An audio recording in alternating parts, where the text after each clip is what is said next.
L'enquête progresse à Lanester dans le Morbihan après le meurtre d'Iris le 27 mai dernier. Un suspect repéré sur des images de vidéosurveillance a donc été mis en examen et incarcéré ce week-end. Christophe R, 49 ans, originaire du pays de l'Orient. Il est marié et père d'une fille. Cet homme a déjà été reconnu coupable d'infractions routières, de vol, mais le plus inquiétant, d'un viol. Le mardi suivant l'agression, il est allé laver le matin, dans la matinée, son camion à la station de lavage, alors que d'habitude, il prend soin de ses véhicules, hein, il s'en occupe, il bricole tout le temps, mais il fait tout devant chez lui, il lave toujours ses voitures devant son garage. Quand je suis rentré avec ma fille, il était en train de nettoyer l'intérieur du camion, la cabine, avec un seau et des gants. Les analyses génétiques ordonnées par le parquet ont cependant permis, en l'état, de retrouver son ADN, à lui, sous les ongles de la victime, qu'il avait donc a priori griffé. Le mis en cause modifiait ses déclarations et admettait finalement qu'il avait vu Iris, ivre et inanimée, selon lui, qu'il était allé vers elle et chargé par la porte latérale de son fourgon, tout en affirmant désormais qu'il ne s'agissait que de lui venir en aide. Et puis, il est arrivé ce que l'on sait désormais. Cette jeune femme est retrouvée morte le lendemain dans une rivière à Lorient.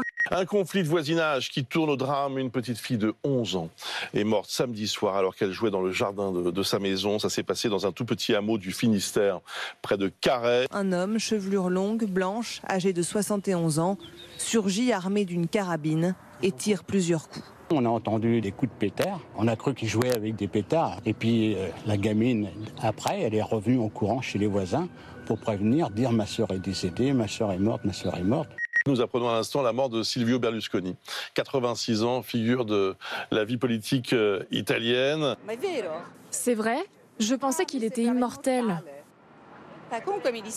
En tout cas, je suis désolée. Même si j'ai des convictions différentes, c'est une figure historique. C'est d'abord un homme qui, disons-le, a énormément travaillé. Il est issu de la petite bourgeoisie milanaise. Il a d'abord vendu des aspirateurs et puis il s'est lancé dans l'immobilier, dans la télévision et il a cherché, encore une fois, à tirer tous les fils qui pouvaient être à sa disposition. C'est un personnage de Coppola. Bon, dans cela le Parrain, dit, par exemple.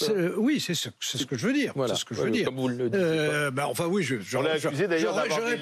j'aurais pu dire que à la sortie, on se demande s'il va nous offrir une Cadillac ou 3 balles. Kiev annonce la reprise de 4 villages. La Russie estime que cette contre-offensive est un échec. Le début, c'est toujours très compliqué. Mais on est quand même rentré dans le dur. On est vraiment dans cette période extrêmement critique. Du côté, bien sûr, de Moscou, on dit pas de souci, ces attaques ukrainiennes sont contrées. Le moindre tank ukrainien qui est touché, vous avez les images filmées de tous les côtés de ce tank en train de brûler, de ce tank abandonné. Une façon de montrer, de permettre aux médias russes d'illustrer le fait que la Russie maintient tout ça. Ça revient chaque année ou presque avec les beaux jours. Faut-il raccourcir les vacances d'été pour les enfants? La France se compare à des pays voisins comme l'Allemagne, le Royaume-Uni, les Pays-Bas. Eux, ils ont 6 semaines de vacances d'été contre 8 semaines en France. Je pense que ce serait plutôt une bonne chose parce que c'est une période trop longue.